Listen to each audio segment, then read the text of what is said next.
Welcome everybody, and thank you all for coming to LSU's industry panel. Getting a job these days is not easy, particularly your first job.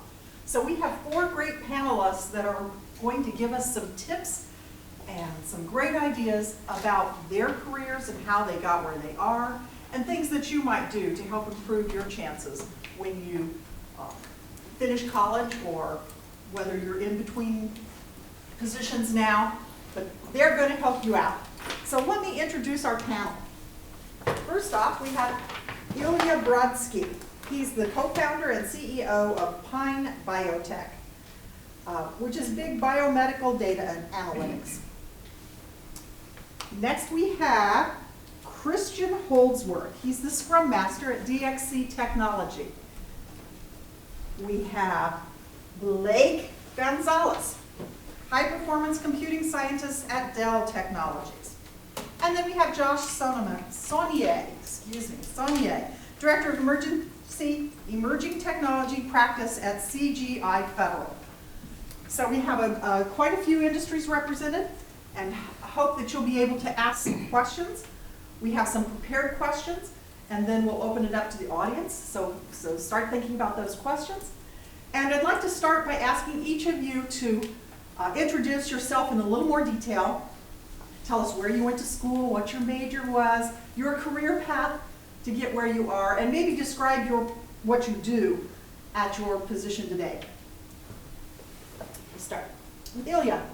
Thank you. So my name is Ilya Brodsky, and I started with applied mathematics and then transitioned into digital communications.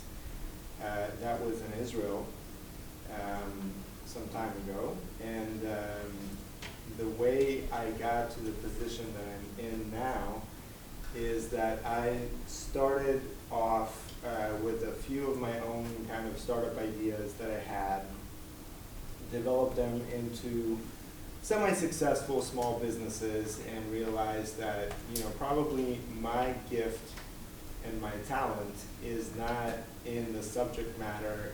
I wasn't an inspiring mathematician or really a research scientist. I found that my skill set helped elevate other people's work and then figure out a way to monetize it, basically. So after that, some connections that I had invited me to join this current venture, and it was well funded. It had really great technology behind it. It had, I thought, a really timely strategic positioning that we could take advantage of. And then I, kind of took on the responsibility of doing what I'm doing now, and figured out that it was a lot more complicated than I thought. But here we are today, so that's my career path. So I graduated from LSU in 2017 with a degree in film and media arts. After I graduated, I realized I didn't want to be a production assistant or any of those things, working 16-hour days on film sets and not being in a union until I get 700 hours and all that. So I took a software development and coding boot camp course, actually at Loyola in New Orleans. And it's just because I was looking at jobs related to like Netflix and Hulu and Amazon Video, and none of them were looking for production assistants or any of those film positions. They were all looking for like software engineers, project program managers, and things like that. And so I decided to kind of make this switch towards the IT side. From there, I got a job at Get Online Knoll in New Orleans that builds WordPress websites for small local businesses as an operations associate.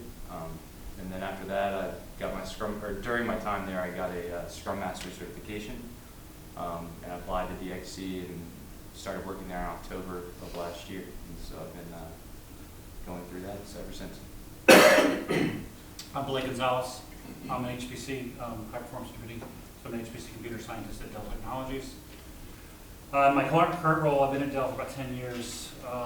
I design supercomputers mostly for large commercial organizations, mostly household names like General Electric, General Motors, Boeing, Ford,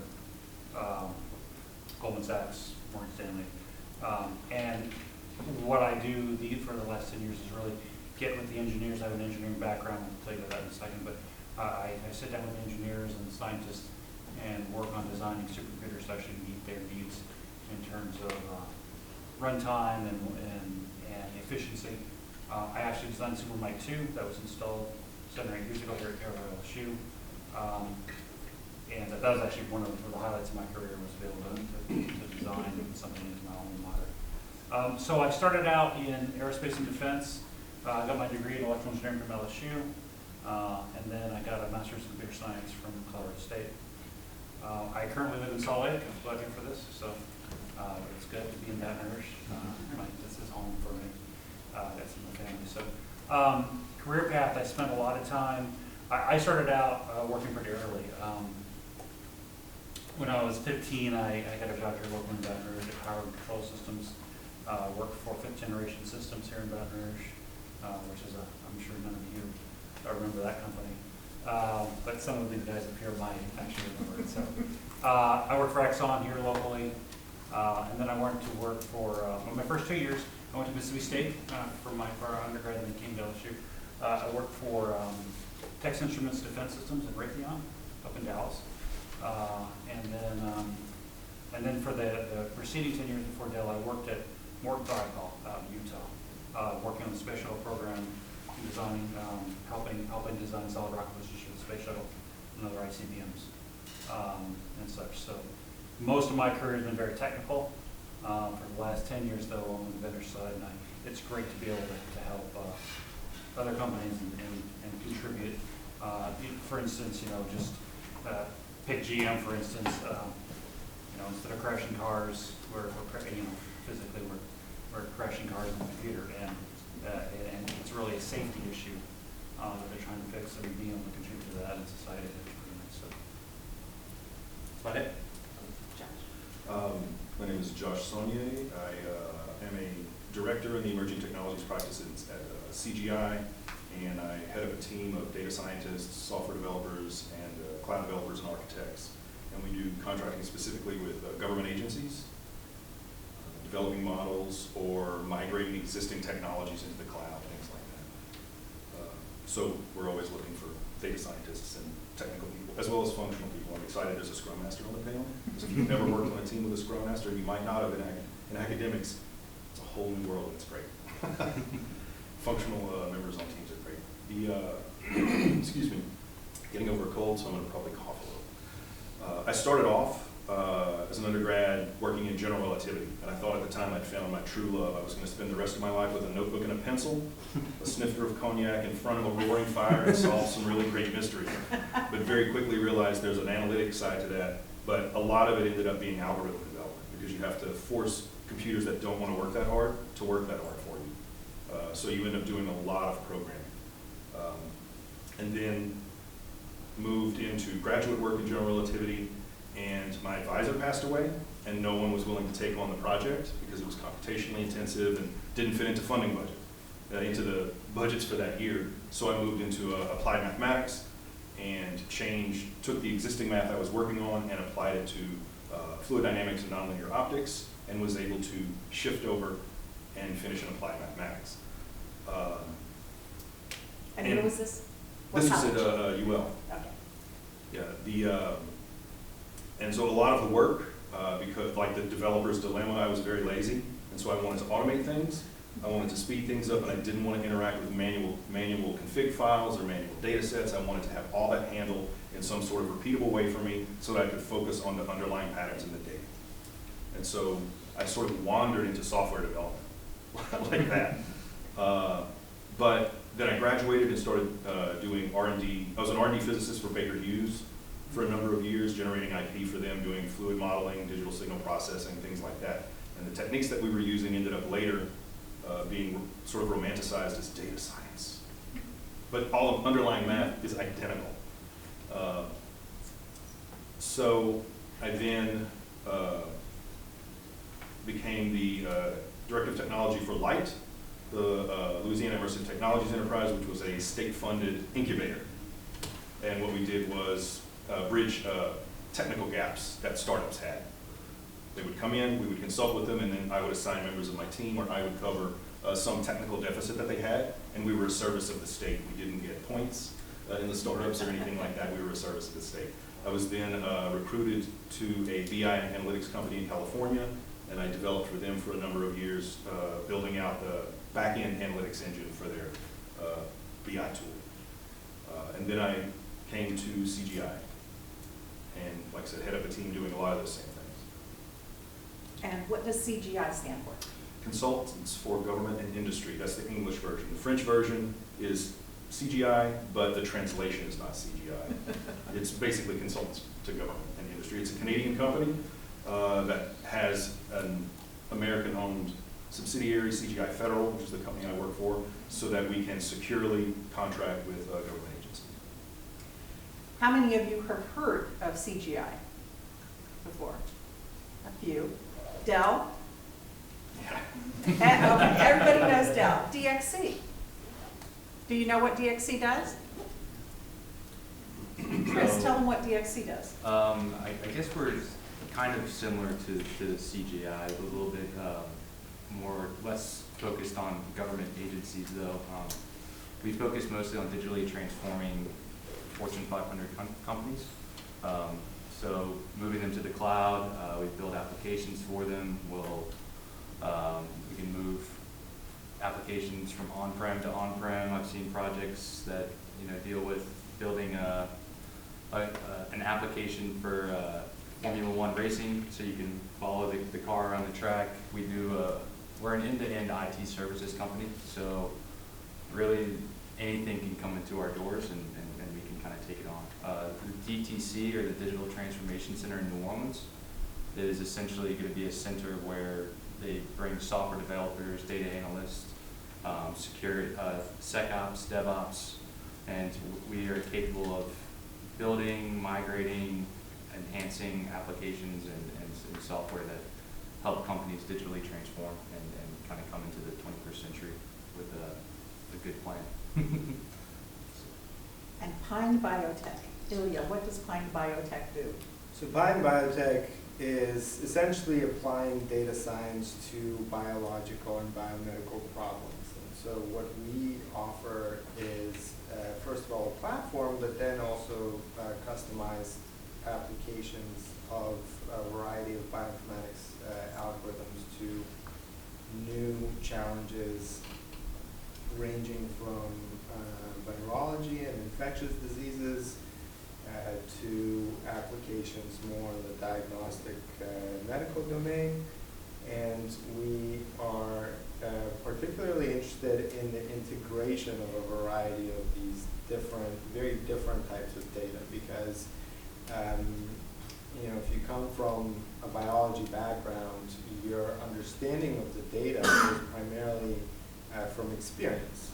You, for example, focus on genomic sequencing, or you focused on cell images or something like that. And so one of the major challenges is being able to structure that data in such a way that it could be integrated, and then feeding models that can deal with that kind of data and produce something interpretable. That's another challenge there, because you always have to go back and try to make sense of, what does this mean? And the people that have to understand what it means, they probably don't understand what was done to the data to kind of look the way that it is.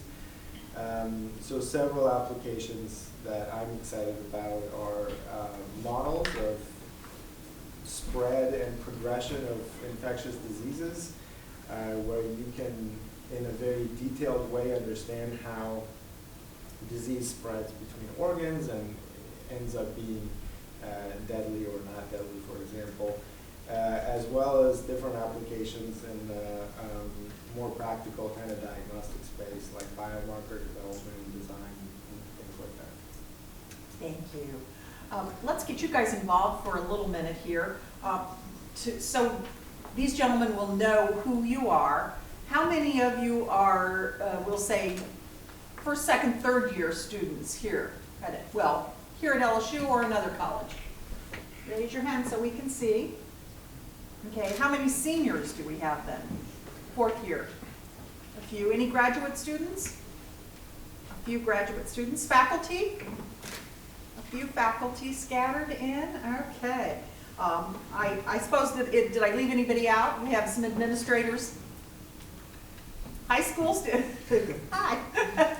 High school students, do we have any high school students here? No, okay.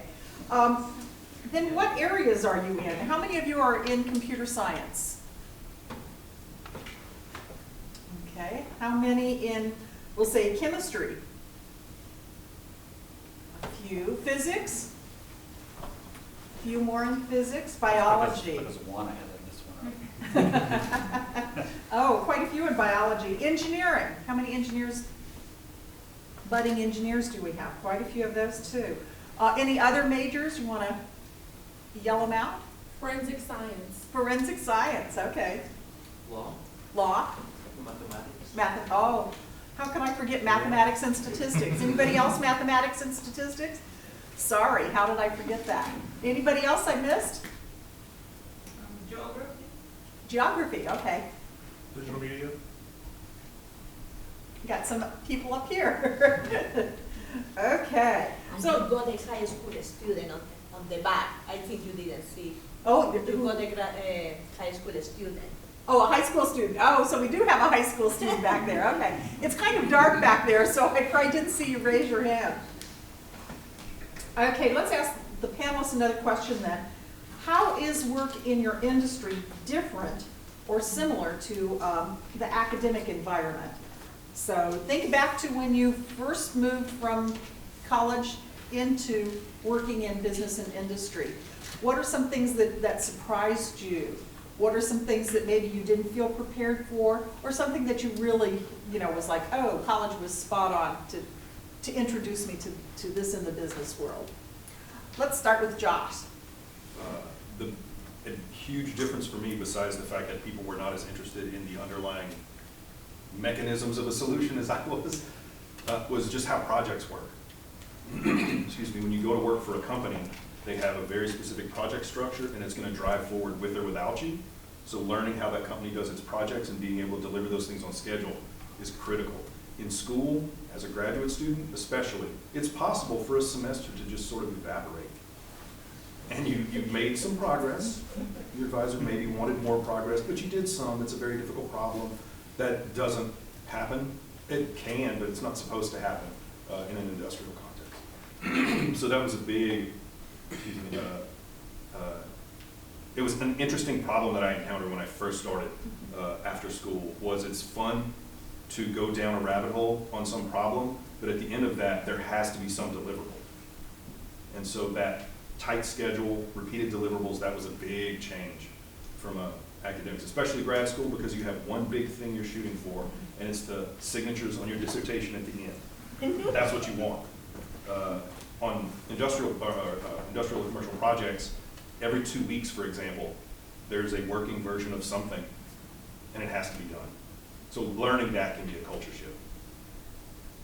Blake, you want to add anything? I'd say the biggest thing that I noticed going from academia to industry was that industry was a lot easier.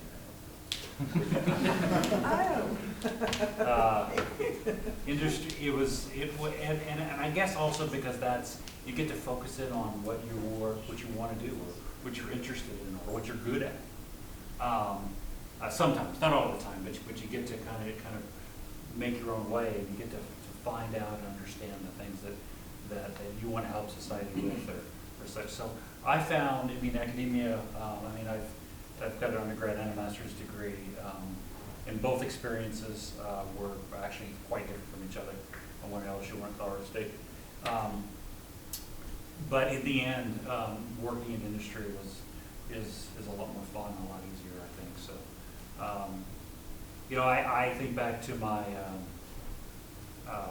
electrical engineering days, and as much as I enjoyed working on electronic projects and things like that, which I really enjoy still doing. I do it as a hobby. It's nice now to make a bigger impact.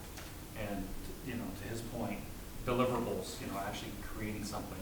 Not that you can't create something in academia, but we're actually creating something and getting it into the market and actually helping those around you is actually very nice. So, no, that's my take. Chris, you're fresher out of college. Thanks. What's your I appreciate perspective? it. It's okay. I think that it's very different, the project structure, you know, what kind of reporting. It's my job, I'm kind of the middleman or intermediary between the leadership of the company and the stakeholders in the project and the development team. And I'm trying to shield them from the leadership so that they can continue working and delivering the product. But one thing that I think is similar is that, you know, you never stop learning. So your academia doesn't stop when you leave school. Technology is always changing. So if you stop learning once you leave here, then you're going to be left behind. So even DXC has a DXC University, and it has a plethora of courses. Some of them are out of date, some of them are, you know, more relevant. But you know, companies don't tell you, you know, like, okay, you're just on a project. They want you to keep learning and keep up to date with the most recent technologies. And to the point that he was making every 2 weeks, or for my team, we do it every week. We do 1 week sprints. It's like a never-ending group project in college. You know, I mean, you spend 2 weeks building something, and then at the end of the 2 weeks, you have to demo it. You know, just like in a college project. And either your stakeholders and your leadership likes it, or they don't. And you know, and as a team, you celebrate your victories, but you also limit your losses. But so it's different in the structure and what you need to put into it, but it's also similar in a weird way. Ilya? I can relate to a lot of the things that were said. I think the biggest kind of thing that I would focus on is just the flexibility that you have to adjust to the changing demands from where you think you are. I think that things move much slower in academia. You kind of pick your topic and you can work on it, you know, for the next year or for the next 20 years, you know. That, of course, also means that people with different types of focus and talents have to understand well enough, I think, what other people are doing around them, and be able to kind of pick on some of the drop tasks a lot of times, which, you know, when you're in academia, hey, this is what I do, and, you know, that's my specialty, and that's what I'm, you know, doing my project on, which means that the rest of the world just pretty much does not exist. And in business, to make that product, make that demo, you know, make that problem, make a solution for a specific problem, you really have to understand that there's a business component to this, and there's a timeline, and then there's also the way we do things here, and that requires for you to understand where other people are coming from. I think the other thing is what I personally found, and, you know, I'm not saying this is a general thing, the courses that you take are like maybe 5 years, you know, behind on what's really happening, right? Because you have teachers that are people exactly like you, but that learned what you're learning 5 years ago, coming back, you know, maybe they've had some industry experience, and maybe they're telling you about things that are really happening, but a lot of that, you know, to be studied and to be transformed in a curriculum, just that right there, you know, took a couple of years. To get it approved to become a course, you know, that took another year. You know, so you're looking at several years behind, I think, on where some of these projects are. And that aspect of learning, I mean, I think it's great if you've got courses inside the company developed to kind of bring you up to speed, but the reality is things are out there, and you've got to be able to try new things that you might not have a course in. And the more soft skills that you acquire of problem solving, of asking the right question, of trying things out, and, you know, being determined to see them to a level where you feel comfortable kind of being creative with those skills, I think is very important. I think, you know, the transition also to, I mean, you can see right here, you know, somebody that took, you know, film and then has to be a Scrum Master, right? I mean, that's, I think, a very typical thing, and it's also like that for myself. So. Okay, kind of to recap there, I think I heard you have to get used to working in a very timely manner. You have to think about producing results, and you have to think about revenue, no matter what. industry you're in, revenue, gotta think about that. Teamwork, all of you mentioned teamwork, so teamwork is really important. So those are all some skills that you might work on. And then I liked Ilya's last comment that, you know, what you're getting here in college may not be the most up to date. So you as a student need to already be going out and finding out in your field what's the most up to date things. What are the people in the industry working on? What are their problems and what tools are they using? Because you need to, when you get out, you're going to need to fit into that slot. Okay, another question then for the panel. What do you like most about your job? And then if you could change one thing, what would that be? Chris, let's start with you. What I like most about my job is definitely the team aspect. I've always really enjoyed group projects and team sports. And I love the process of building a product. I took this software development boot camp, and I loved learning about how software and the industry works that way, but the process of building it and how you move the energy of your team in a way that gets you to the final product is a really exciting thing for me. And the diversity as well. I went to a boarding school that had 68 different nationalities out of a student body of 300 people, and that's a lot of what DXC is like. And so you're working with a lot of different personalities, a lot of different educational backgrounds, and you have to figure out how. So for example, I had one guy who did a 5-year CS degree at Northeastern. His first language was Lisp. He's a Java just genius, and he's working alongside with people that spent 6 months at a software development boot camp, and they are in a similar position to him. And so how do you get people that have spent 6 months learning software development to work together with people that have spent 5 years learning in a different way? How do you get them to work together as a team? And so that's the kind of challenge that I like to take on in my work, and just team cohesiveness. If I could change one, excuse me, if I could change one thing, it would have to be just like some of the corporate culture. We had to procure some hardware for our project, and it took like 3 months just because you have to fill out all kinds of paperwork, and you have to provide a business justification, and it's not just like, oh, I need this for my project and they give it to you. There's a process that you have to go through, and so some of those things that slow projects down can get a bit annoying. But other than that, I really enjoy it. Corporate bureaucracy. Yeah. Blake? I think I like the most of it, but I really enjoy, so I spend a lot of time on an airplane visiting customers. I've been in a few different cities this week. It's not usually that busy, but I really enjoy meeting people from other industries and going in and helping try to solve their problems.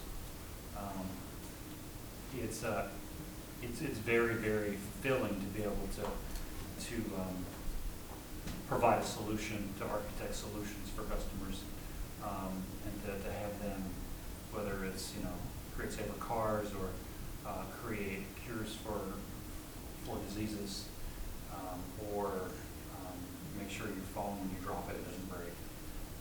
Things like that. So all these things we model in supercomputers, and I work with lots of companies on their supercomputing needs, and it's very, very, very nice. I really enjoy the travel aspect. It's something that you'll find in workforce. You'll see that a lot of the workforce is transforming these days. There's a lot of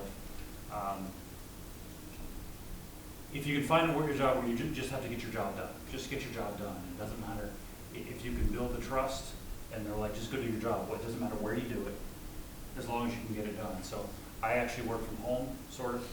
I don't have an office. I travel around to different customers. I do have a virtual team throughout the U.S., and I meet with those people all the time. I really, really enjoy the aspect of meeting with people. It's interesting because I grew up. I went to Scotlandville High here in Baton Rouge, and the engineering program, and yeah, I was an outcast. So it's interesting because just to see the dynamic change. That I love working with people and solving the problems. I don't have anything I change about my job. I feel like I have my dream job. That's good. Yeah. Since this is recorded. Yes.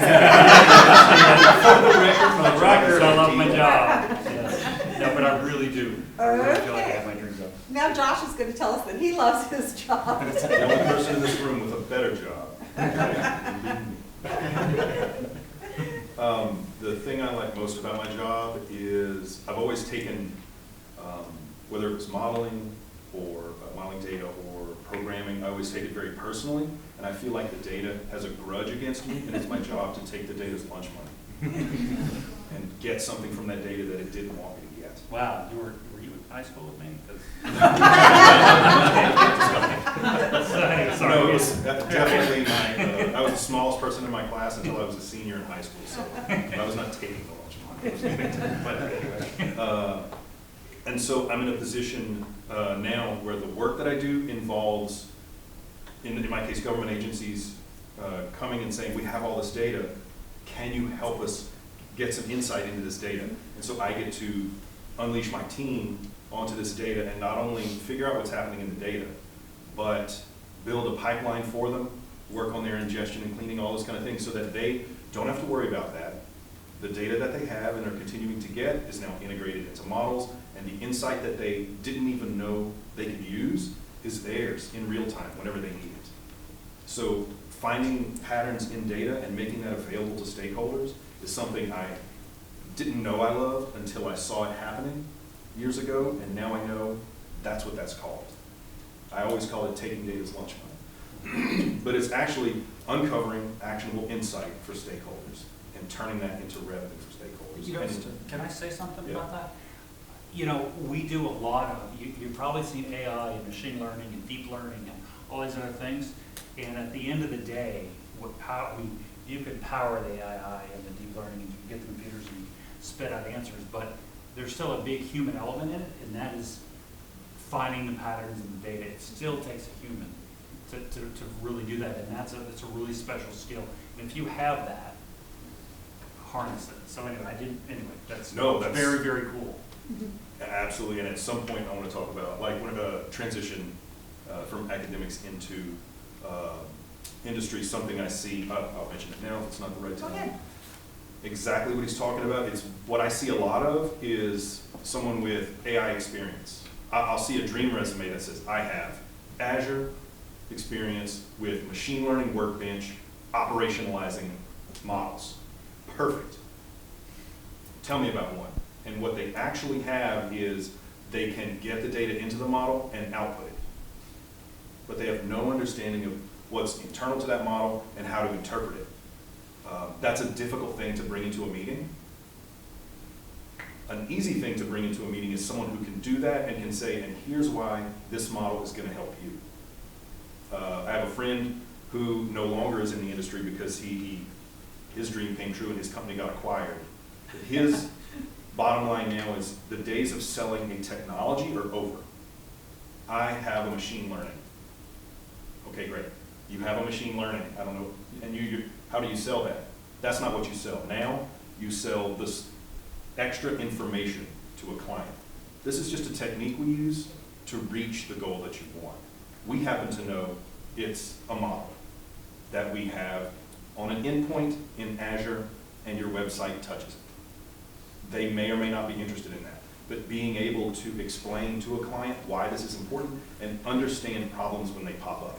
The rapid movement that you were talking about, a problem pops up. If all you know is how to use that specific tool, you're stuck. If you understand how tools work and how cloud platforms work and things like that work, then you can rapidly find another solution. And that's extraordinarily valuable. Those are the things I try to find on resumes. So critical thinking, interpreting data, or interpreting everything in the world. And that's my team, and now I'm in a position where I can build out my team, find out what people's, what constellation of skills they have, rotate them like a data set, and find out how to improve those skills and make them more powerful. Ilya, do you want to to add to that, so I feel like we're already in the future. You know, machine learning has solved the problems that we have. You know, from where I come, you know, I think it's overstated how effective these tools are, like it was mentioned, without proper guidance and without proper deep insight into what is the problem that we're trying to solve. And I feel like that is maybe the one thing that I would say is you really got to understand, like, what is the problem that you're trying to solve, and who is it for, you know, who are those stakeholders, and what exactly would be meaningful to them. You know, maybe taking it back to the team aspect, and, you know, just a general comment. I like somebody in the audience was taking notes when he was saying critical thinking. You know, I really like that. So the critical thinking part of it in the context of a business, in the context of being able to sell something that actually works, you know, the technology side of it, and then having the economics there to actually make it into a business that, you know, you could run, I think is a big part of business that is lacking in academia, because in academia you know, submit a grant, you kind of have that budget for some year. Like, it's very stable in some sense. Like, you either have a grant or not have a grant, right? It's a little bit binary. But also, if you got that grant for the next 5 years, that is the budget that you have. You're not going to be growing, right? And so, or, you know, you're not going to be like decreasing the team that you have or the stuff that you do. In business, it's a very fluid thing that changes all the time. And of course, you have a budget for a project, but the number of projects that you have could go and increase dramatically, decrease dramatically. You stop looking at people as permanent members of your team because projects require some skill sets or don't require those skill sets. But in every project, the one person that's always going to be there is the person that understands what's going on, right? Because then you can bring in the technical people that can, you know, yes, input and output data in a certain way, transform it. You know, a lot of times cleaning the data, you end up cleaning out 90% of that data because it's just not useful. And so knowing what you're looking for and being able to communicate with the person that maybe produced the data, to go back and see, you know, why did they give you the wrong stuff, or you know, and doing it in a politically correct way so that the person doesn't stop paying you for that job would be an important skill to have. So I think that interpersonal skills, I would add that like right below the notes of critical thinking. You know, having a sense of the customer and, you know, what is it that they feel they bring to the table beyond the money, and knowing that they can help you solve the problem, engaging them into that problem, I think is very important. So we were talking about that in the context of what do I love about my job and what do I not like about the job. So I do remember that. You know, I would say that it's actually the same thing, that if, you know, I would look at my job, I would say that I like knowing that I get to decide what all of us do. You know, on one hand, that's great, right? Because, like, you know, I get to decide, nobody tells me what to do. He's the boss. I'm the boss, but there is, I think, an equally kind of a downside to that, because you ultimately take the responsibility for whatever happens.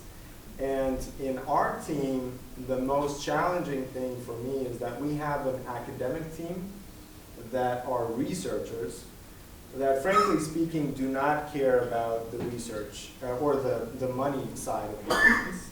And it's great to have them, because without them, we wouldn't be able to do what we do. On the other hand, explaining to them, you know, that the bottom line is very important at the end of the month is a very difficult thing, and it's kind of like a never-ending conversation that we keep having. So if I was to change something, you know, I would probably ask for something that doesn't exist. You know, it's really having a very clear mission that aligns with the business, that aligns maybe the business side of things with the technology side of things, with the research side of things, And I find that almost impossible. So if you figured out how to do that in your Scrum Master magic, then you gotta get some insights into that. So Okay, well, that, a lot of you mentioned some business skills and professional communication skills as being very important. And I think I heard that thread all the way through, and how much you have to enjoy working with people. That the days of sitting in your little black cubicle doing research, if you're out in business, is probably not going to happen. yeah, you're gonna be sitting at home and then flying occasionally to grad meetings. And meeting with team members from around the world over Skype or some kind of conference call system. So very different environment than maybe what we faced 10 years ago. So I think things are changing rapidly. What advice would you give to students that are trying to get into your industry, trying to get a job, trying to get started? Is there any specific thing for your particular industry that you look for? And then finally, how's the job market? As far as my best advice would be to be as cross-functional as possible. So for my team, we've had 38 sprints now, so we've been together for almost a year now, and we've switched the scope of our work 3 times. So it's been the same project, but 3 different scopes of work. So on the first scope of work, we were building an asset tracking application using RFID technology. The second scope of work was integrating third-party APIs onto a DXC platform. And then the third scope of work that we're currently working on is an application migration from AWS Cloud to Azure, and then we're going to be enhancing it. And it's all the same team, all the same people, but 3 very different things. And so it's one thing that they kind of stress is that, unless you're highly specialized, like data scientists and positions like that, they really focus on their bread and butter. But if you're a software engineer, or and you're trying to go into that path, I really would stress to be cross-functional and don't just get focused on one thing, because you're part of a team and you'll have a lot of different things thrown at you. And also have work that you're doing. So have projects that you can show when you go into an interview. They want to see what you've done. They don't want to just see a college degree anymore. Have a lot of industry experience, and it behooves you to. I had a lot of internships and things, and it kind of each job or internship pushes you more towards what you want to be doing in reality. And so I think that other than that, I think the job market's looking pretty good for probably people sitting in this room in Louisiana. There's a lot of companies out there that you've heard of and that you haven't heard of, and all across the state. DXC alone is planning on bringing, I think, 2,000 jobs by 2023 or 2025, one of those years. And that's just one company of a lot. I mean, at my Loyola boot camp course, we visited a different company every Friday. GE has an office in New Orleans. Turbo Squid. There's a video game company there that creates video games, and there's just all these different companies that I had no idea even existed in the city. And so just don't just look for big companies. Look everywhere and try and find something that's right for you. So it's kind of a chicken and egg problem if you haven't had a job yet and you're just in academia, so you need to get your first job. And the good thing about that is unemployment is really low right now. So there is no excuse to not have a good job in your field or do something. You can find a job. You may have to be uncomfortable. You may have to move. You may have to do something you don't like at first. And you're going to find this. I know in my career I've done a few jobs that I'm like, wow, I didn't realize I signed up for this.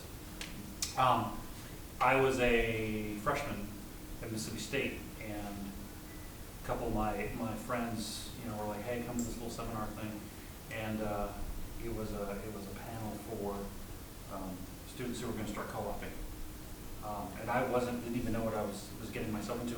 Ended up getting 13 job offers. Went to Texas Instruments Defense Systems, now Raytheon. I started working there, and I went there 4 or 5 semesters. And some of the jobs were great, some of the jobs were really good, some were okay, but they were all good jobs. And I learned a lot, and I would say definitely go find something. Just, even if it's not perfect, do not look for the perfect job, because you're not gonna find the perfect job right out of college. You have a lot to learn and a lot to figure out, so go get the job. And then when your resume starts to build, it'll be really easy to start honing your way in the right way. I'm gonna put a plug in for Salt Lake City for Silicon Slopes. We have a lot of people, a lot of tech companies moving out of California into Utah because it's a lot less expensive. We've got some huge companies in the southern part of the Utah Valley, and it's actually pretty exciting to be there, to see all the innovation. So we'll come out of the mountains if you can. It's hard to get a good meal, especially, but you know, it's been good. Except for the We meal want part, you to so. stay in Louisiana. That's okay. Yeah, it's and I understand that. I wish I could come back. So, but no, it's go get the job. It may not be perfect, but you gotta take it anyway. Especially at this stage in your career. John? Especially if you are graduating and haven't had a job yet that you can refer to on things, you can still have things on your resume that you completed. It's very important. Everybody in here, if you're in some sort of technical field or near technical field or other, I guess you have side projects that you did, whether you wrote an application to help your research, or you have a website you set up because you happen to like NASCAR racing, or there's something that you did and refined using some kind of technology somewhere. Polish those up, include those as things you have finished. And every one of those has some stack associated with it, and you can talk about those things in your interviews in the context of that stack. If you have JavaScript on your resume, I'm going to ask you, what did you do with this? If I hear, I had it in a class, okay, well, what about this other thing on your resume? If you say, oh, I used it to do A, B, C in pursuit of this other thing, great. Then you can talk about a project you completed. I don't expect people coming right out of college to have a lengthy employment history. What I expect is that they've finished things and that each one they finished was better than the last and expanded their skill set somehow. When you're looking for a job now, excuse me, I remember very vividly graduating and figuring out how to sell myself on the market. You have a set of skills that are associated with your major, but at the end of the day, you're a trained problem solver. That's a way to look at yourself. If you're finishing a graduate degree, what you did was dig to the bottom of something. If you're finishing a postdoc, you dug to the bottom of something and then some. So you've developed a skill set for yourself and you've completed some things. And that's the ability to do that is very valuable in the job market. So I would say focus on those things in your resume and don't try to necessarily, this is a personal preference, don't try to pack it with every technology you can think of. That you have, find out what a particular employer is looking for, and focus on those things. Look at your, from a date, I was talking about this earlier, look at your resume and your, as a model you're trying to build. You're trying to optimize hireability against yourself. So you're taking all of these interviews, you're reading about all these job listings, and you're just ingesting all this data. And you're building out a model. How many models work great the first try? In school, sometimes they do. In real life, never. It's always a nightmare for a while. And so don't take those things personally. You're just collecting data. Okay? And because I promise you, the hiring managers are not taking that stuff personally. You're also data. They're trying to optimize something, and so are you. After a while, you will have refined your resume and your user story so that you're very, very attractive to employers. Ideally, you'll end up in an interview and they will ask you, how many interviews have you been on? And you say, right today, this one. It's the only one we need to think about. But they'll recognize, oh, this person absolutely did their homework. What does my company do? Know what that company does. What do you think you could contribute to my company or my team? Know what you could contribute. Even if it's, I'm a trained problem solver who has no fear of data, no matter how big, no matter how variable, no matter how ugly. Oh, and also I have JavaScript. Those are things that will make you infinitely more attractive. So it's an ongoing process, refining your resume and refining your, what we would call a user story to employers. Okay? And don't focus, I would say again, on, I have a lot to say about this because I hire people for my team. I'm the hiring manager for my team. And remember vividly the entire You're process. gonna get a bunch of resumes. I'm sure, absolutely. The job market is very good. We're hiring lots and lots of people from technical fields as well as functional fields. One thing I see a lot, and I always enjoy it, is when someone comes in from a technical field and realizes that functional roles are a thing. Like a Scrum Master, you may never have heard of that, but learning about what that is and saying, I didn't even know that was a job.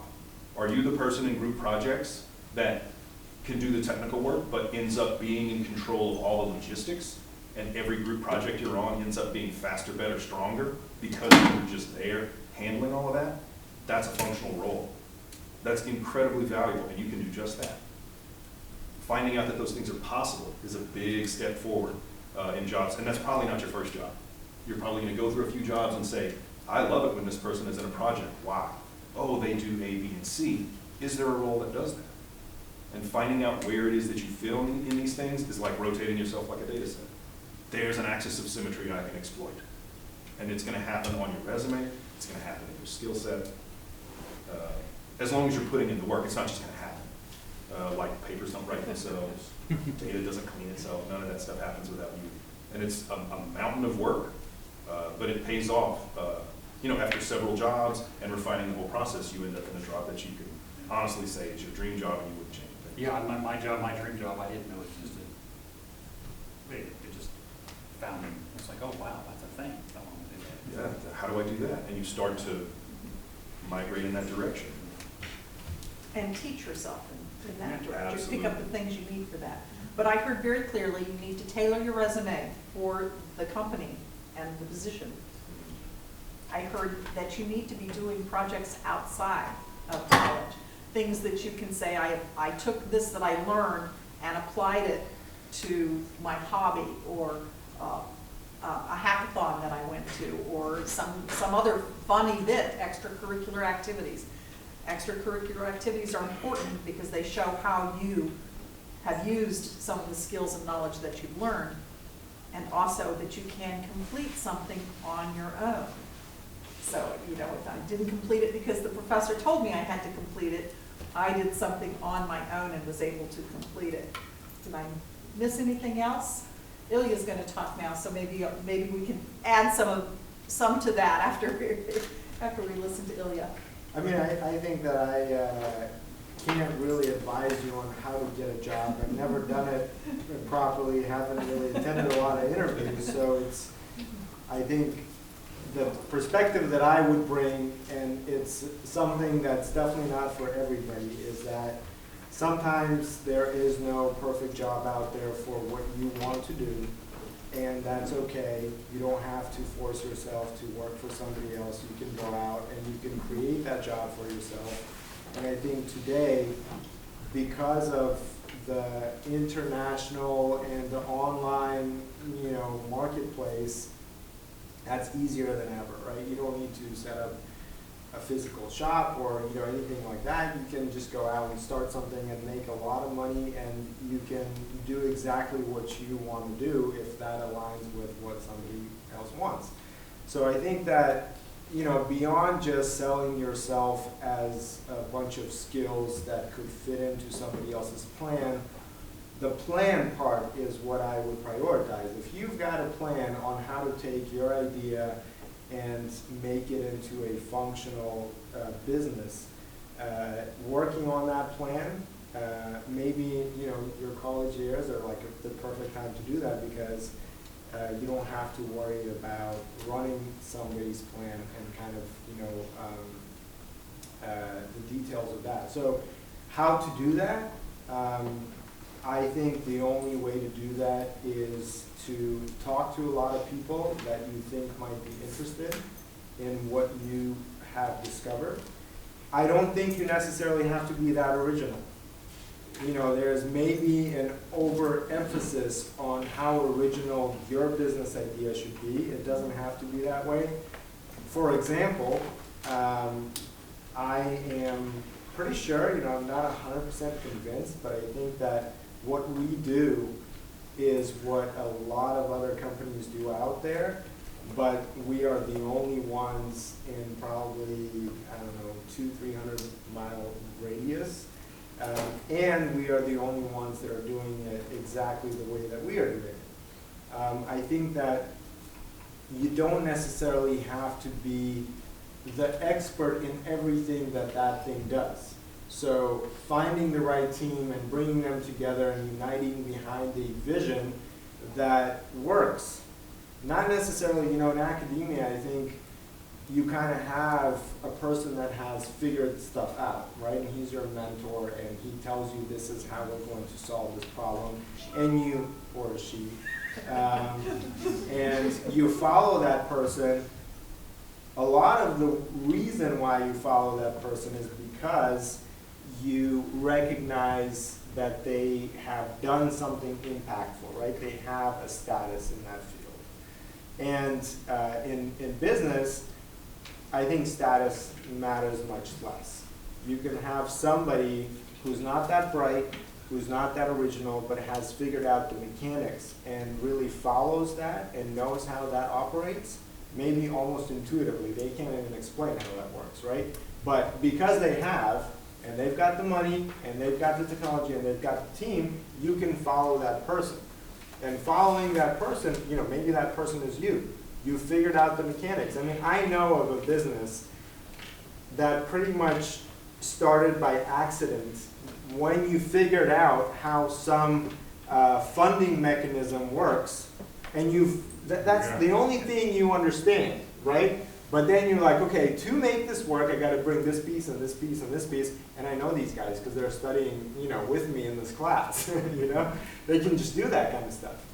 You know, some of you are international students. You know, if you know some supplier in India and, you know, a team out there in China and, you know, a market in Europe, there you go. You bring the pieces together and you figure something out. So when, you know, I would say figuring out where am I going to work and what am I going to do with the skills that I have, you know, you've got the option of applying for these great companies that we just can't compete against in terms of, you know, a lot of the benefits that you would get there. But there's a lot of opportunities, I think, with smaller companies to do something specialized and unique. And the other option would be, you know, just do whatever you think you want to do and see how that works. Do we have any aspiring entrepreneurs?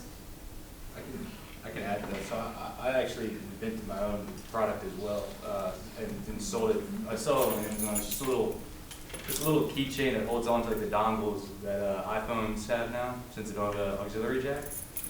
I made it my senior year here at LSU, and I had bought a Galaxy S9, and they started a Galaxy Note 7 or whichever one started exploding, and I had to go back to the iPhone, which had the dongle. And I was just sitting there one day, and I was like, I'm gonna always lose this thing. And so I literally just cut up an old pair of headphones, put a keychain ring on it, and from there I kind of I went out on paper, and then from there, you know, designed it on AutoCAD. And I had lived in Asia before, in China for 2 years, so I had some connections, just like you said. Talked with manufacturers there, did some negotiating processes, and then got it made. And I've sold like 5,000 on Amazon. You know, so it's just little. Where's the link? Auction.com. Bring one for everybody to go away. I should have. Yeah. It's you know, and it's kind of, since I've gotten this job and I'm still young and I know I have a lot to learn. It's kind of gone to the wayside a little bit, but at the same time, that process and that he just explained, it's invaluable. I mean, because I didn't have a business background, and going through that, and I worked with a friend who was a finance major, and he kind of helped me run all the financial models. And you know, if I lost 5,000 units worth of inventory, how much would my profit be? And so, you know, you learn when you go through that process of building something by yourself. You do meet with a lot of people, and you learn things that you wouldn't normally know. And so that was a very, very fulfilling process. And it was also probably the biggest selling point on my resume. I was just going to say that probably helped you get your job. Yeah, and you know, just showing that you were able to manage that process and bring something to market, it's huge, no matter how big or small. You know, it could be a keychain, it could be the next Uber, you know, but definitely always consider doing something that you want to do. I definitely agree with that. And with my previous work at Light, Louisiana is a great state to try something like that in, because there are a lot of incentives with the state and through the state for exactly that kind of thing. I have to say, I'm very surprised when you asked how many entrepreneurs. I don't think we gave them a chance to raise their hands. Anybody? Any budding entrepreneurs? Who has an idea they think someone might pay for? That's, All right, come on over. yeah. So you have skills that someone can pay for. You also may have an idea that you can bring to fruition that someone can pay for. So that's a completely different path. But it's one that Louisiana is very well suited for right now. There are in Baton Rouge and in Lafayette entities in place to help with that stuff. In Lafayette, I'm more familiar with the Opportunity Machine. Is a very, very soft landing for trying to start something like that, and there are mechanisms in place to help, whether it's bridging technical debt or finding angel investors, networks like that. Those are things that are also in place. And if you're in school, it's a great time to try it. And you may not have the idea yet, but as you work through college, the idea may come to you. You may not be right there right now, but if you have that mindset and start thinking about it, you never know when an idea might pop up. I think LSU even has. Yes. They have their own business incubator here at the Yes. school that you can go to, and they'll help you build your idea and put you in touch with the resources at a university level that you could work with. Exactly. Understanding the funding mechanisms is extremely important. There's something called an SBIR. It's a Small Business Innovation and Research Grant, and there are businesses that focus on the mechanism of the SBIR granting process. Sort of like the Shark Tank, only Yes. not TV oriented. No, it's like I think it goes through the Office of Naval Research, but it's you get grants from the federal government to continue researching your business idea at the different stages of development. And there's an existing pipeline of funding that's staged. Is there a way to optimize a business model against just that? Yes. Like there is. If you were gonna, for example, let's say you have a cottage industry where you send in grant writing assassins to universities to do just NSF grant writing. And the CEO of that company was the former head of the NSF. National Science Foundation. Sorry, the National Science Foundation. And also the COO is from the NSA. And what they do is they waited out their non-compete period and now they just do this. That would be a lot of funding to be made. And that's just understanding the funding mechanisms, Which is huge, yes. One more piece of advice just around getting a job in the industry that my family stresses to me that I've always done, especially relevant now, is don't just apply online. And it's actually the reason I got my job at DXC. Apply online and then go in and turn in a resume in person. Because I've been applying at a bunch of places and you don't get any responses. But when I went into DXC, I just walked into the lobby and I said I'd like to hand in a resume. And I got a call later that day, got interviews set up, and when I walked in, the GM of the center came in the room and he said, "That's how I got my first job." He said, "I walked into the lobby and I handed them a resume and I almost demanded an interview." So don't just rely on an online application. If you're in the city where you're applying to, walk into the office and show them that you mean business and that you want the job. And I always tell people to be sure and ask for an interview. Because, they get hundreds and hundreds of resumes sometimes, but having someone that's brave enough to step up and say, "I really would like to come and speak to you, I would like an interview," I think is something to remember. I see people at career fairs where they hand in their resume, and yet they don't say, here's my resume, can I set up an interview? That's an opportunity wasted. You can always ask for an interview. All they can say is no, and you're not out anything if they say no, they don't have time for an interview right now. So always ask. Always do the ask. That's part of selling yourself, I think. I think it's a good time to open it up for questions from the audience. So, you want to start us off? Sure. Thank you, panel. I've been enjoying listening to all you guys today so far. My name is Harrison Cunningham. I'm a graduate student here at Digital Media Arts and Engineering. So I'm looking forward to learning some stuff here. It's my first year But I have a question for all you guys, since you guys have talked about models and a lot of more science, business, and technology aspects of more industries and stuff. But as someone who is more creative, are there places within your industries for creative-minded people or people with a more creative skill set? Because I know I can design 3D models, work with VFX effects, SFX, and hopefully I'll be able to learn that within this next year. Look at a company called Turbo Squid in New Orleans. So they're like a 3D modeling marketplace. I know it's a smaller company, but there's absolutely room for creative people in the IT industry. I mean, UX, UI engineers, front-end developers. Not only that, but I mean, like I said, there's video game companies in New Orleans. I know Turbo Squid provides a lot for, like, you know, big name movies like Guardians of the Galaxy. Turbo Squid did a lot of 3D modeling in that movie. And I think the IT world loves to get like biology majors, creative fields, because if you get the technical learning and you get some software development experience and you apply it to the creative field or a scientific field, because I mean it's like the scientific method, you know. I mean you do something, you see if it works, it breaks, you got to do it again. And same with the creative field, making a movie. You know, I mean, you got to take multiple takes until you get it just right, and I think that's what is important in the IT field. Obviously, you have to have the knowledge of what the technology is, but the creative process or the scientific process is something that's very easily applied to the industry. And we need a lot more creative people in the industry, whether it's IT or engineering or the technical fields. We know a lot of people who can think outside the box, and that's, you know, we need that kind of thinking. So the other thing I'd like to mention is I think we might have more women here than gentlemen, and that is amazing. We need more of that in the technology side of things. I have seen some great things come from, some great things from my colleagues who are gentlemen, but I've seen some phenomenal work done by the women that I work with. It's always a pleasure to be able to see that and to see some great lines of work. So it brings me a lot of pleasure to see mostly women here. Sorry, guys. Women are great team players and team leaders. So I put a shout out for women too.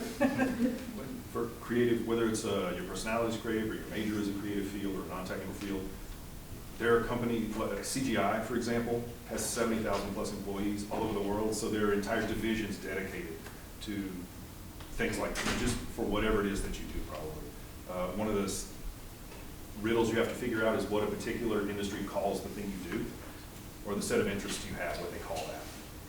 We just hired for my team an MBA who also does graphic facilitation and is a designer. In meetings, she maps out what's being said and keeps track of all the notes in a single graphic.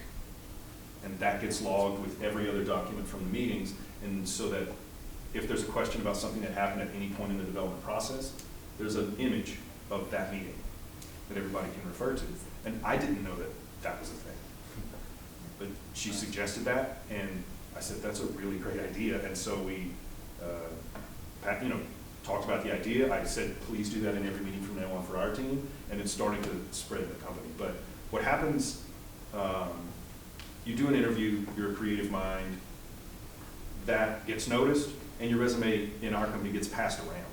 And so the interview that you had with me might not be the job you get. You might get a call 3 weeks later from a team in Virginia that wants you to work remotely, or a team somewhere else. Or my team, like, I can take this person in 6 months and make them the exact thing I need for this because of what the raw material is. So there's certainly, obviously not just room for creative people, there's a critical need for creative people. In fact, if you look at our socks, look at yours and look at, sorry, but I'm not. But look. I mean, come on. I mean, I think it's the best. The need for designers of socks there. Yeah. I mean, I would add to that, I actually went from applied mathematics and got a degree in graphic design. And the first company that we started was a graphic design company that was focused on film and, you know, video production and stuff like that. So I ended up working with a couple of TV companies that were producing content. You know, I worked in Finland and Taiwan and in Israel, obviously, producing these TV shows essentially for the television. And so what I've learned from that experience, I actually did not enjoy that. I managed the kind of business side of it, so I dealt a lot with clients and, you know, things like that. But what I did enjoy, and, you know, I wouldn't call that enjoy. I had to do it because, you know, maybe that's what we call a creative personality. I enjoyed the process of really trying to understand what they were trying to get us to do, and also playing the role of quality control. So I had a lot of attention to detail, and I think I still do a little bit of that. And attention to detail, understanding the graphic language, I think is very important and maybe underappreciated in technology companies of the past, but I think really appreciated today in the technology companies. You'll see how their brand language, you know, goes into everything from notes that are being taken in meetings to, you know, the way that your website looks to everything that you do. And the other side of it is what I've learned is that the technical field and even a lot of the research projects, for example, that we do today, that's exactly the one thing that they lack. They lack a person that can take all of these little graphics and translate the standard PowerPoint language, kind of with the fonts that are embedded, to something that actually looks nice. And because a lot of this stuff is data-driven and complicated, you have to rely on somebody's visual creativity to represent something so complex in a visual that makes sense, is technically accurate, but also makes sense to people that don't care about the technology. They care about the meaning, the substance of it. So I think it's a, you know, in my opinion, first of all, and maybe this is not some generalizable rule, it's a transferable skill. You know, your creativity could be applied in many different ways that you probably don't even realize today. So I would move away from saying, hey, I can do, you know, I know After Effects, or, you know, I can build you a model in Maya, or whatever, you know? Like, bottom line, I don't care how you build the model. I think what is important is, do you understand the story? Can you communicate the story using the graphical elements, and can you then apply your, you know, appreciation of the detail of maybe even how colors work together? You know, one thing I noticed, somebody pointed a long time ago, in every single thing that you did, you know, back when I used to do this stuff, you take a lot of the warmer colors and the colder colors and you mix them together, you know? So, I mean, that's something that I wasn't paying attention to, but I was doing a lot, and it actually looks nice. You know, a lot of people just respond to that better. So how is that a creative skill, or is that something that helps me sell, or is that something that helps me build a brand that resonates with a lot of people? You know, those are kind of the transferable skills, I think, coming out of this more creative background and breaking out of just, you know, this is a skill that's going to be used for film production or for, you know, website design, I think is where you'll discover how powerful that could be in application to these new problems that you learn about. And I think I hear, you know, we talk about interpreting data, and then we need people, sometimes people can interpret the data, but we need lots of people that can then present the data. So that's telling the story visually, because it doesn't do any good if you know, Josh can interpret the data and see huge patterns and it, you know, write out all of these formulas and everything, if he can't find somebody, or do it himself, but to take that and put it into a story that the CEO of another company can understand, that doesn't know all of those algorithms and all of the data. You also have a lot of like emerging tech, like AR and VR, you know, I mean, that's, you're actually interacting with the 3D models in the same room as you.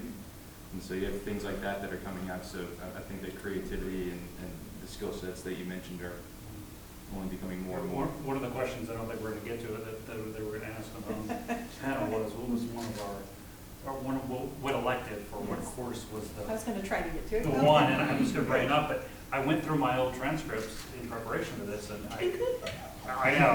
He travels a lot, so he's got time on the plane going to And it was writing for engineers. It wasn't digital logic or microprocessor design, or, because I really love those courses. It was writing for engineers was the one course that probably helped me out so much. I hated it at the time. But being able to express yourself and relate ideas, especially over email, it's invaluable. You have to hone that skill. Anybody else want to add an elective? What Yeah, was your favorite? Every semester that I was in school, not at the end of grad school, but as long as I could, every semester I took a literature course or a writing course. At the time, I just loved to read and write, and I thought it was super fun, and it seemed like a course that was helping me sort of shake out all the math and the code, but it ended up paying off because you have to be able to express, whether it's an email or in a paper, you have to be sort of fearless about having to generate text about something. Like, oh, there's a conference, and we have the deadline's in 3 days for an abstract. We have a lot of projects going on, or we have a proposal that's coming in. We have to be able to generate these things, or a presentation where you're just trying to get an idea across that's incredibly complicated. Like, even to your team, people can't quite agree on what's underneath it, but you have to talk to someone and get them involved and make them interested. So those courses, the literature and writing courses, they were fun, but they also turned out to be extremely useful. LSU has something called communication across the curriculum. If you don't know about it, you might go online and check it out. Anybody else want your favorite elective? Public speaking, for sure. Just being able to sell with what you're creating. Because when he says complex, clients, what they think is boring. Expensive. Yeah, expensive, and like clients, all of our stakeholders that we deal with, they don't want to see just raw code and things like. They're not interested in that. They're interested in working software, like you said, and things that work. And so and when you do have to show raw code to them, you have to be able to convey why it's exciting and why it's why it's something that they should be interested in. So I agree with these guys. Did you have an elective that you really loved? No, I mean, I really have to say that I didn't have an elective. I don't think I took any electives. I tried to skip class as much as I could to work on other things. So, not a good example there, but I think that later on I do have an example of a course that helped me maybe in a different way. I took a course on project management, and I hated it. And what I learned about that is that you really have to have somebody that likes that to get them involved in a project.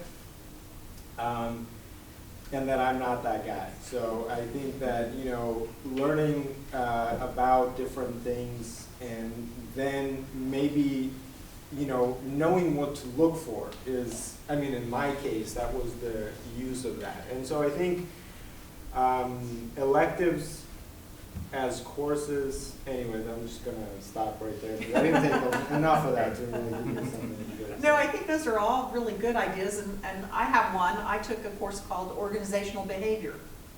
Oh, yeah. That was a great course for working with other people, working. Yeah, my wife did that, and she works for Goldman Sachs, and she's changed her career, understanding about how organizations work. So, communication courses, speech courses, project management courses, organizational behavior, all great electives. Wow, we didn't even mention like a really technical. No, we didn't mention any technical I really ones. enjoyed this theoretical physics class. Yeah. Let's assume that you enjoyed You loved it as much as the job that you've got right now. Okay, we have another question. Can you tell us about some common mistakes that people are doing in their job interviews? So, Common which mistakes? mistakes we should avoid in our job interviews? Yes, don't wear too much cologne. An easy one to Yeah. take care of, yes. Any others? Common mistakes in the job interview? Don't overstate a particular thing that you did, because we're going to ask and dig into it. And so it's better to have something good show up than have the fact that you said something that was not true show up, because that just, everybody turns off in the interview if something comes up. Well, I actually don't have that, then your resume basically turns to dust. I think you don't need to mention that you know Microsoft Office. Be humble in your interviews, be humble, and realize that it's not about hiring you, it's about finding the right person for it's a match. It's like a marriage. It's got to be a win-win for both the employer and for you. So. Don't think. Hope it's not as important as marriage. Sorry. Yeah. But yeah, in a project management Yes. perspective, it's like, Don't think that just because the interview went really, really great that you're going to get the job. The interview process is tough. I had a lot of great interviews, and you get really excited and you feel like it went really well, but then you get the call and they say you don't have it. So I mean, just always ask. If you do get that rejection, what can I do better? Follow up with them and figure out what you're doing wrong, and don't just blow it off and be like, oh. Yeah, no, in fact, I've seen people get second chances when they do that. Yeah. And they're like, oh, wow. Is that, can you give me some of the interviewer feedback? Because you may find out, oh, the way my resume is written, it makes me sound like an expert on this, and I know I'm not. I need to fix that. Or I'm not good at communicating what I know about A, B, and C. Like you're an expert in R, they ask you what, I in an interview once, they said, what libraries in R are you familiar with? And I said, I'll tell you what libraries I wrote. And I went through, and the feedback was, does not know any libraries. Because they had key libraries they wanted to hear. And I didn't say them. Because I said, oh, what an opportunity. which library did you write? That's an interesting one. Oh, it's a signal processing library. Oh, just And it's it's one of those. one of those signal, it's Probably a singular spectral analysis. FFTs or something in there. Yeah. Yeah. It's Yeah. and that library came out of a project for something else. We were doing, it came out of it was sort of a side project to make my life easier on an existing project. We were doing some modeling. I needed some decomposition methods that didn't exist in the libraries, and so I said, I'm just going to package these. It's a way to show that I can use RStudio and do these different things and use tool sets that people like, and it's going to make my life so much easier because now all that code's portable. I can scale it if I need to, and I never have to think about it. And so it was because I joked that it was because I was so lazy. I didn't want to keep doing repetitive tasks. I made this library. That's not that they didn't care about that. They wanted to know, we're hiring for a position that needs these 4 libraries. I didn't say those things. And so I thought, oh, answer the question they asked, then offer additional information. So that was a real problem. If I would never in a million years have known that if I hadn't said, can I have interviewer feedback? And I think you have to be prepared for the unexpected. The first interview I walked into out of college, I walked into a conference room and there were like 8 people around the table to interview me. That was pretty intimidating, fresh out of college. So don't expect them all to be one-on-one interviews. Sometimes they do them as the whole team is there interviewing, and expect sometimes that the interviewer may not be a good interviewer, may not ask the questions, so you have to be able to sort of take the lead sometimes, answer, if they ask the questions, answer the questions, but if their interviewer is spending the whole time talking about themselves and the company and their work day and their birthday party they're planning, sometimes you have to jump in and sell yourself, because not all interviewers are good interviewers, and that's something I think Right. you probably all had experience with. Yeah, ask questions, because at the end of every interview, they'll say, do you have any questions for us? Have questions. Because the person interviewing you has a very busy day. They came from a meeting. They're coming right to this interview. They may not have looked at your resume. They should have. But they might not have even seen your resume before. So that's a chance for you to ask questions about the company. What I used to always ask was, what do you consider the biggest obstacle to performance in this role? What's the thing that's going to give whoever you hire headaches about this job? because that's just like a boots on the ground question. Oh, our project management structure is not where it should be, and that's going to hit you right in the face as you start to do this job. Or I was interviewing for a position to build a data ops pipeline for a company. And I asked that question, what's the biggest obstacle? The technical lead was in the room and said, our technology is old and slow. That's That's a big obstacle. That's like a deal breaker.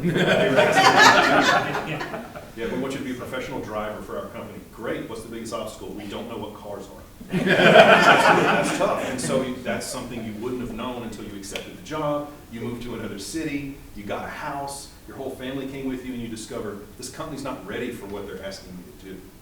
And you would not know that unless you asked a question that let them tell you.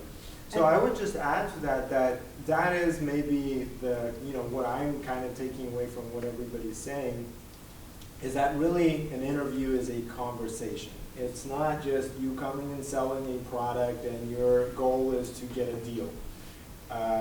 I would not necessarily call it a marriage negotiation for that reason, because it's more of a date, you're going on a date. So you want to, first of all, be who you are, right? And not just oversell things or undersell things, right? You are there as a person, first of all. And then I would say that, come prepared, know what they are, know what they do, know what the situation is. But that opportunity to find out a little bit more is an opportunity for you to decide whether, this is something you see for the next 20 years. Like, is that what you really want? Or you want something on your resume to say, hey, I did this project, and then find out if you're going to be successful at a project like that. Because if you came there, the project didn't, happen, or something went wrong, you can't put that on their resume, right? That's a bad thing for you. But I think that aspect of the conversation, and also, I would say that, the interview is a lot about psychology and, maybe not so data-driven in reality. So having your resume in there and having them remember who you are, in that sense, I feel like being unique, being different, having an accent, looking a little bit different, whatever, that actually helps. Because I always remember, there was that guy that we interviewed some time ago, and what are they doing now? Would they be interested in this opportunity that I think now is a really good fit for a variety of reasons that we both didn't know about, when that interview took place. So I think it's always good. They mentioned having questions prepared when you're going to an interview. Know what your questions, because at the end of the interview, and they say, do you have any questions for us? If you're thrown for a loop and ask about vacation time or health benefits or something along that line, that's not what they want to hear from you. So have some questions prepared. I think there's always some good ones a good time to ask about company culture, because it's not something that interviewers tend to address. So I think it's great to say, how is your company culture different from other companies? What makes this a unique place to work? Trying to help understand, so that you can understand their company culture to see if it's a good fit for you. Because they want a good fit, you also want a good fit. So I think that's important. Do we have any other questions? So I'm going to law school right now, and we have a lot of folks who are interested in doing something with the tech field, and I was wondering what y'all's experience was interacting with legal professionals, and what kinds of places do they fit in your field, whether it's in the courtroom or doing sort of the stuff that y'all do. I know there's two companies in New Orleans that stand out. Z-Lean and Civic Source. And Civic Source is an online auction marketplace for adjudicated properties. And they've basically taken the adjudication process, and somebody's not paying their taxes on their home, and they've digitized that process that the city would normally do. And so they're digitizing records of houses, and how, The law businesses that I've visited in the IT, they're very complicated and complex, just because the law is, and it's, you know, it's, and Z-Lean, like they're digitizing the lien process, so like for contractors, and liens and how you go about doing that. And so I think, as far, I would even consider, you know, like you were saying, starting your own business, because I think there's a lot to be done in the field of law. I've talked to some lawyers that work for DXC as well, and then they're trying to figure out what they can do. Even like a lot of fields are figuring out what they need to do to become more digital and fit to the 21st century. And law, I think, is definitely something that's up and coming. We love to interact with legal people, you know. Love it, yeah. They charge a lot of money. They do things that I think you obviously need a lot of expertise in, but it's a lot of times it's like insurance, you know, like whether you knew those details or didn't know those details, I could have written the same document, you know, because nothing ever happened with it, you know.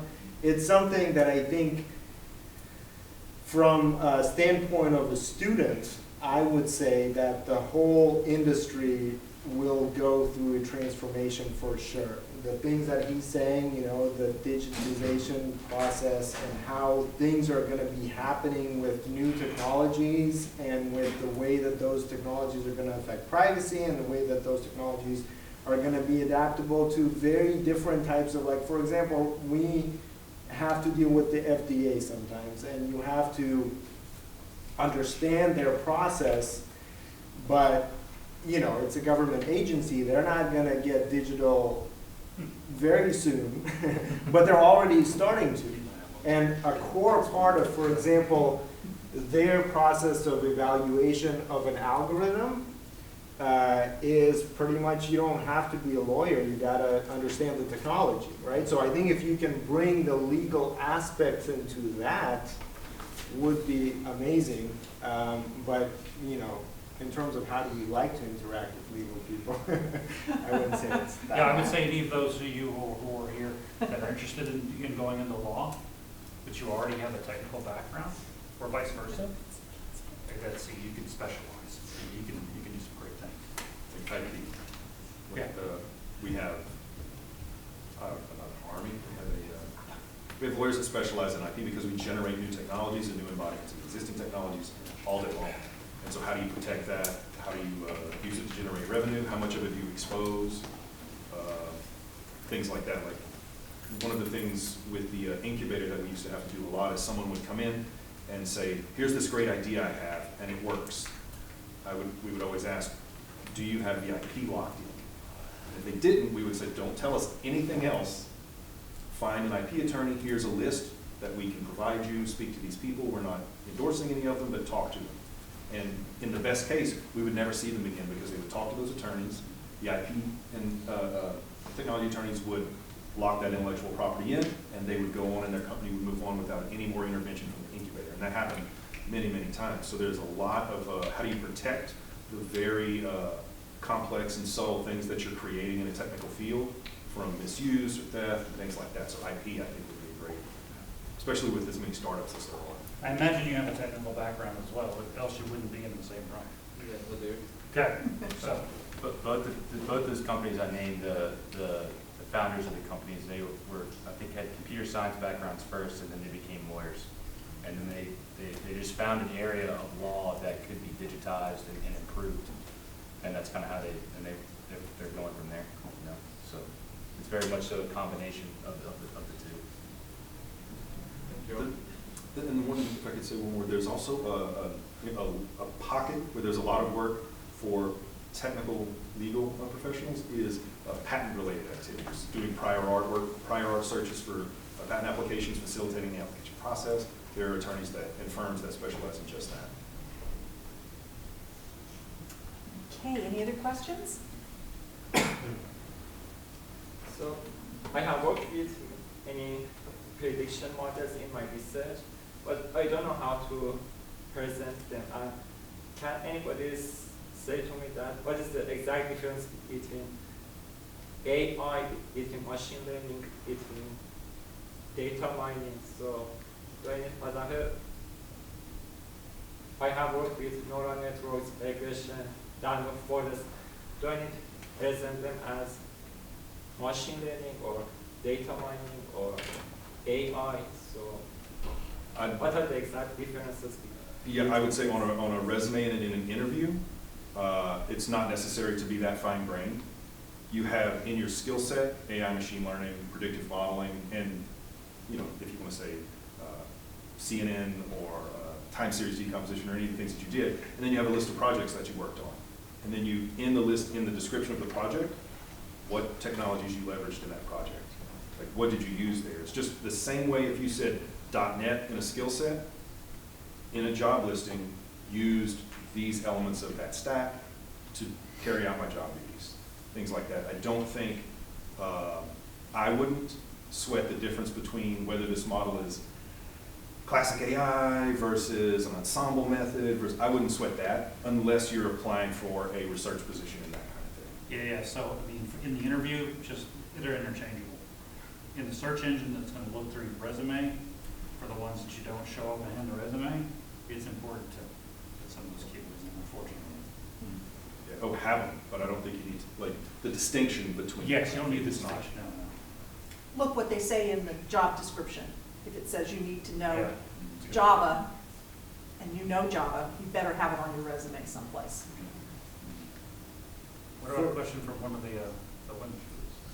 Well, just one additional thing about that, I would say that the big difference would be whether you have used, out-of-the-box methods, or you've somehow combined them or adjusted the way they work with additional filters, or, if you had to, do something special, that's really what would make you stand out, because, 2 lines of code and, you've got your machine learning method. But I think that also the way that you know that somebody's, for example, creative with those is if they have consistently applied and improved their approaches in like a specific domain. Right, so I mean, if you're thinking of business intelligence or finance or something like this, where data is somewhat clear and already structured and things like that, it's gonna be your ability to kind of go from more simple to complex things. And you can spot that in the listing of the projects, that maybe 2 or 3 projects, that would tell the story. If you're talking about more of a biology domain, right, I mean, there, the data part is, the processing of the data, preparation of the data plays a huge role, and essentially it's not the method that you used, it's whether the output was insightful enough for a biologist to do something with it. Like, did they go back and test it and it actually worked?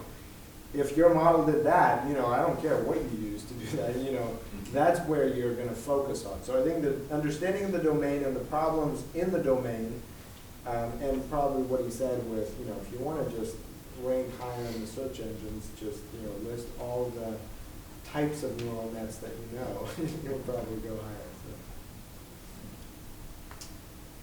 Okay, The one I don't see any hands waving, so right now, so let's go back to another one of our questions that I think they'll all be very interested in. And that is, can you talk about internships a little bit? Did you all take internships? Do your companies offer internships? How do you go about getting an internship? Blake, sorry. So I definitely did internships. I actually call them co-ops. I don't know the difference, but I call it a co-op. And I did it during my academic career.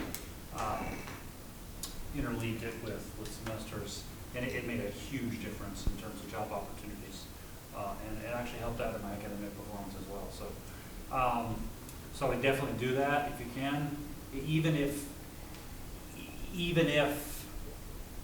you, I mean, sometimes I think co-op or intern generally will indicate that it's, sometimes you're not, sometimes it's unpaid, sometimes it is paid, but you have to get something on your resume. And if you get something on your resume to start off with, that's helpful. So it's, find something that you really like, that you really want to do, and if somebody's gonna bring you in and mentor you, that's a great thing. So Dell does have internships. There are a lot of internships in high performance computing. I don't know who's interested in HPC or supercomputing, but there are a lot of internships in the industry. I saw some internships on our website at dell.com/careers. They usually come up in the summer, so I think we might have, a lot of the internships are summertime, so we might have missed some of those. But there are tons of internships for those who want to help out in the industry. So specific resources, I'm not very sure of. I Google them a lot, but definitely do it. Definitely get it on your resume. So. Yeah, CGI definitely has internships, and the internships are very often a way to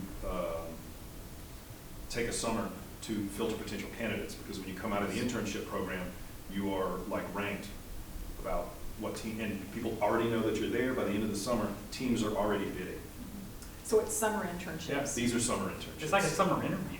I mean, you get to be interviewed for a whole summer, and when you're on the internship, you can go talk to people and other groups, and people like to be mentors and show you around. I mean, it's a great opportunity to hone your social skills.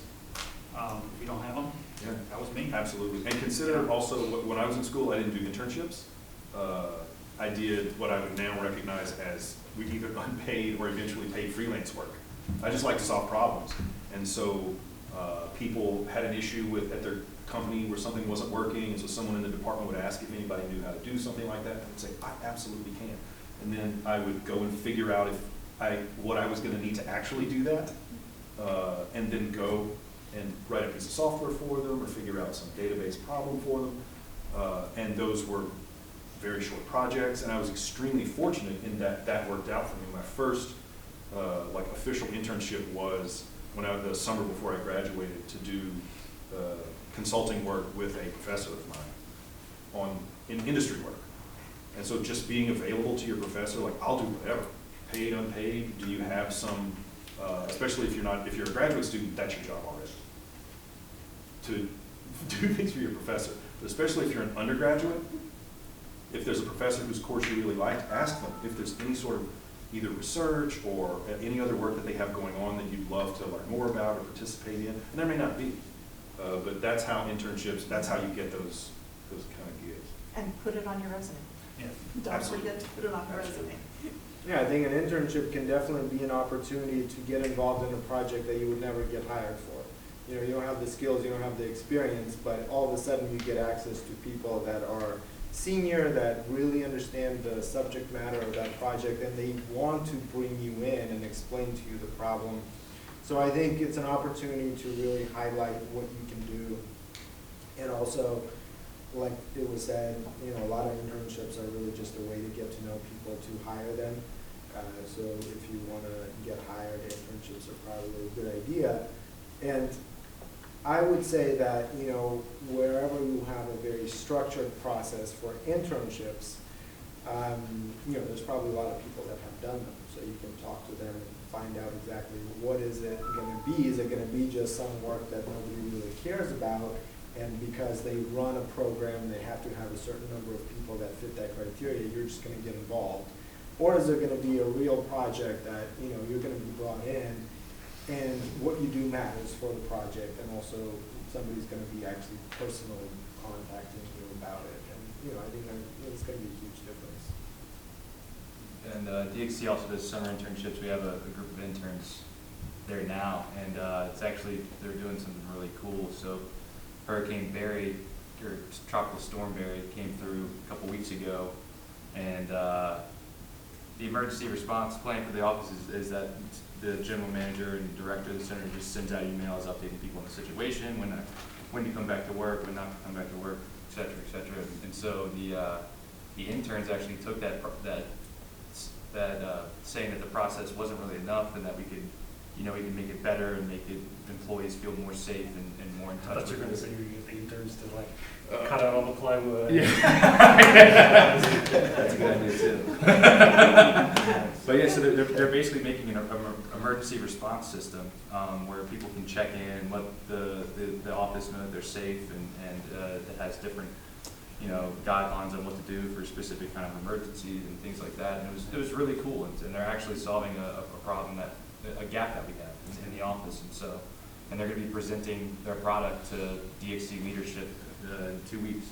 And so like, and so learning through, I wish I would have done an internship like that, because it really would help with just learning you know, how to navigate the corporate world, and you know, you get feedback from real professionals on how to improve what you're doing, and it's invaluable for sure. You know, one of our business models at Dell, so we sell, I design and architect supercomputers, and you know, most commercial customers, we build them in a factory, we wire them up, they're pretty massive machines, but typically in university settings, they have this thing called free grad students and free interns. So we'll ship in boxes to universities and schools, and then they will get grad students and interns to rack and stack. Oh, you don't need to be skilled. And you can put that on your resume. I helped build a supercomputer. I mean, that's some pretty cool stuff. Just volunteer. You know, I've seen it happen. I say this because I've seen it happen over and over and over at many universities throughout the last 10 years. So, Yeah, a really common question our recruiters ask during first phone interviews and things is, why isn't that on your resume? The thing you're describing, why isn't that on your resume? yeah. That's a very interesting thing. It would be valuable for a company. I'm baffled why it's not on there. And internships are a great way to refine that kind of stuff, and also get some professional polish before you're doing, because if you show up in a t-shirt the first day of your internship, someone will say, not acceptable, but see you tomorrow. If you do that on your first day of your job, or in an interview, the chances of see you tomorrow are much smaller. So it's learning how companies work, and how the industry works, and how to handle conflicting meetings, and what meetings need to look like if you haven't been to them before, things like that. So, if you're freshmen, sophomore, juniors, you need to start writing your resume right now, because otherwise you'll forget some of those things. By the time you're a senior, you might forget some of the projects you worked on when you were a freshman. So I recommend starting, actually, students are starting in high school already to start to fill in their resumes. So start and keep track of the things that you think are important that you're doing that might eventually help get a job. And remember, we're talking a lot of the high tech and the STEM area here, but even a job, you know, shelving books at your local library shows that you have working skills, you know, that you showed up for work on time, that you know, you had a job, you got paid for it, you were there, you know how to be a part of a team, that kind of thing. So even some jobs that maybe aren't in the tech field are worth keeping on your resume briefly. Maybe, you know, you don't, I saw a resume and someone devoted to like half a page to what they did at McDonald's. They were applying for a tech position. I'm sorry, I think, you know, one or two lines that you worked at McDonald's was probably enough. We didn't need to know that you cleaned the coffee machine and that you made hamburgers for people. So put it into perspective of the jobs that you're applying for, but don't forget that just showing that you know how to work and that you show up for work and you know a little bit about business and treating customers and that type of thing is worthwhile also. So don't completely wipe those off your resume. Does LSU still have an industrial co-op program? I don't. Interesting. I think it's really important that the internships, like during freshman and sophomore, like during your undergrad, because they taught me a lot of what I didn't want to do, and you know that's when you still have time to change paths, you know, and so you want to make sure that what you're committing to for the rest of your life is actually what you want to be doing. You know, like the first question, a lot is, you know, some things are similar, but a lot is different between academia and what's actually going on in the industry. It's very likely you'll end up in something other than your major. Very likely. And I think that's... And you'll be happy about it too. Yeah.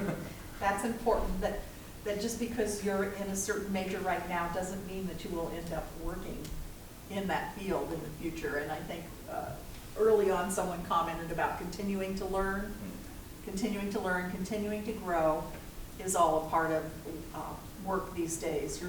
Our parents, well, I'm your parents, but way back in the olden days, people got a job and stayed with the company for 30, 40 years and retired, doing the same thing or maybe, gradually moving up a little bit. That's not the way the market works today. So you will probably have many different jobs and they may be in different fields. So being able to grow with that and learn new skills is going to be important in any position you're in. Do we have any more questions? I think we've got a few more minutes. Okay. What is one thing you guys do to remain successful, just in your personal life, or like I know a lot of big CEOs read books and stuff, so I'm just wondering what you guys do personally. I personally spend a lot of time, so my job is a little more, these days, designing supercomputers is a little more higher level, but there's a lot of detail way below, and I spend a lot of time with myself. I'm a long time Unix and Linux administrator, and I love to spend time working on little projects like that. Electronic projects. I'm an amateur radio operator, have been for a long time until I actually got into computers. So I think hobbies, technical hobbies are good. I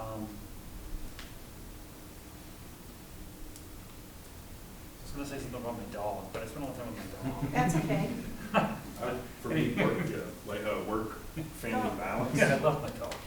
We love our dogs. Yeah.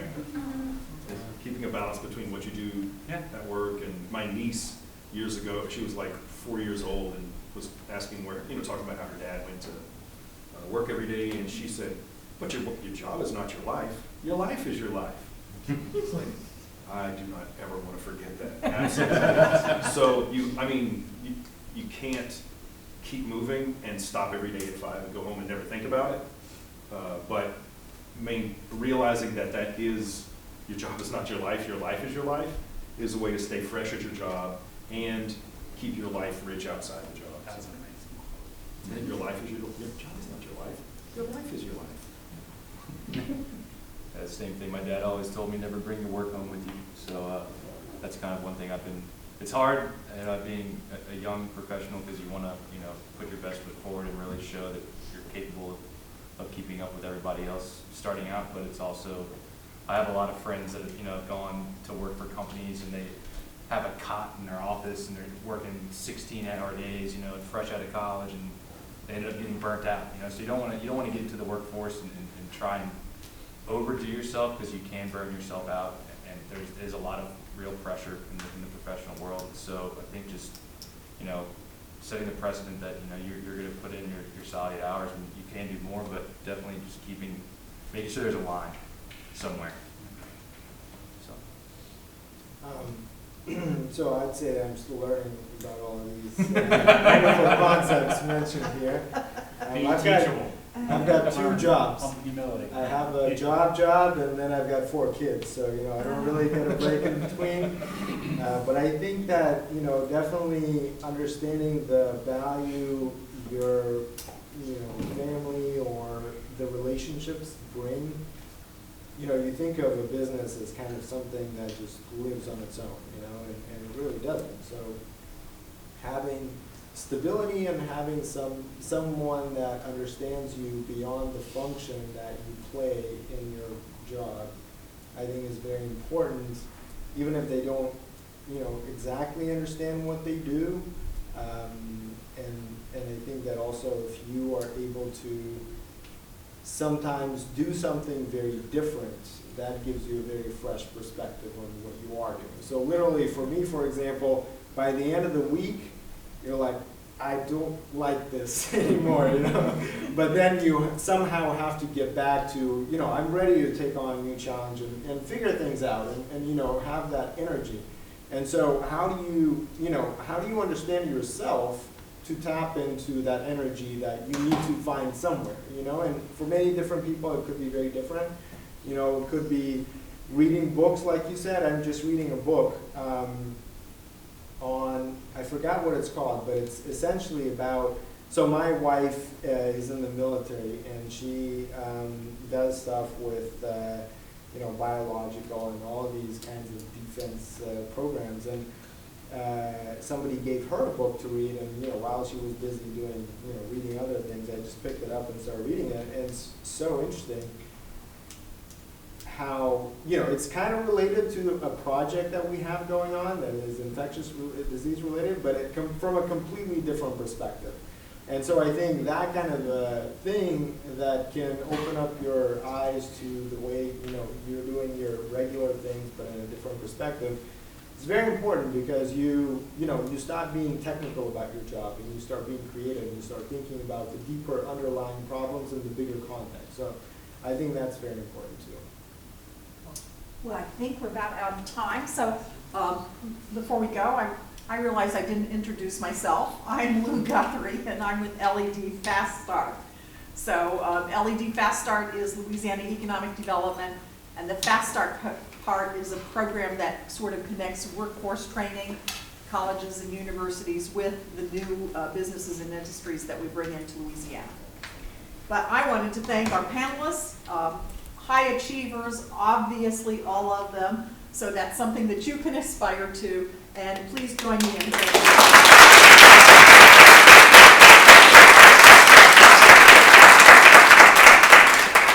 Thank you all for coming.